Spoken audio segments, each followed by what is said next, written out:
సభ్య సమాజం తలదించుకునే సంఘటన జయశంకర్ భూపాలపల్లి జిల్లా చిట్యాల మండలంలో జరిగింది. కన్నతల్లి మరణిస్తే తలకొరి పెట్టవలసిన కొడుకు ఇంటికి తాళం వేసుకుని వెళ్లిపోయిన ఘటన చిట్యాల మండలం నైన్పాక గ్రామంలో చోటు చేసుకుంది.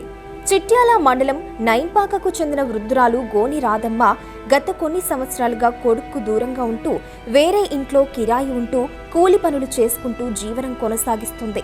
ఈ క్రమంలో గురువారం కరువు పనికి వెళ్లి అస్వస్థకు గురై వరంగల్ ఎంజీఎంలో చికిత్స పొందుతూ మృతి చెందింది.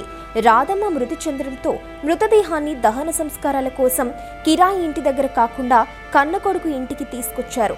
దీంతో కన్న కొడుకు కోడలు ఇంటికి తాళం వేసి ఎటో వెళ్లిపోయారు.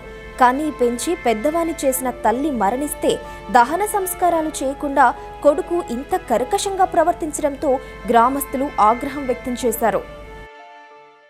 రాధక్క అనే వృద్ధురాలు నిన్న కరువు పని కడిగిపోయి కన్ను తిరిగి పడడం వల్ల ఒకటిన భూపాలపల్లి ఏరియా ఆసుపత్రి తీసుకుపోయింది. అక్కడి నుండి ఎంజిఎం తీసుకుపోయినాం. ఎంజిఎంగా తెల్లారని సుమారు 3 గంటల ప్రాంతంలో మరణించడం జరిగింది.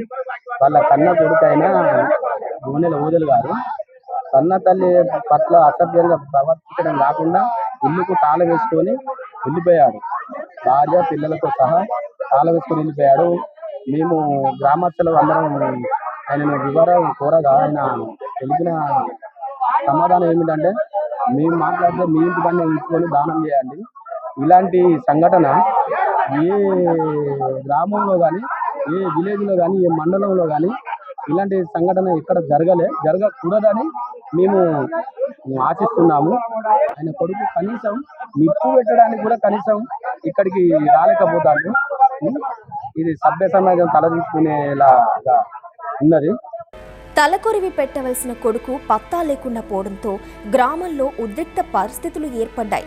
దీంతో పోలీసులు ఘటనా స్థలానికి చేరుకుని మృతురాలి బంధువులకు సర్ది చెప్పి రాధమ్మ కూతుళ్లతో దహన సంస్కారాలు చేయాలని సూచించారు. నవమాసాలు పెంచి పోషించి పెద్దవాణ్ణి చేస్తే కనీసం చివరి చూపు కూడా చూడకుండా కొడుకు ప్రవర్తించిన తీరు సభ్య సమాజం తలదించుకునేలా ఉందని గ్రామస్తులు తెలిపారు.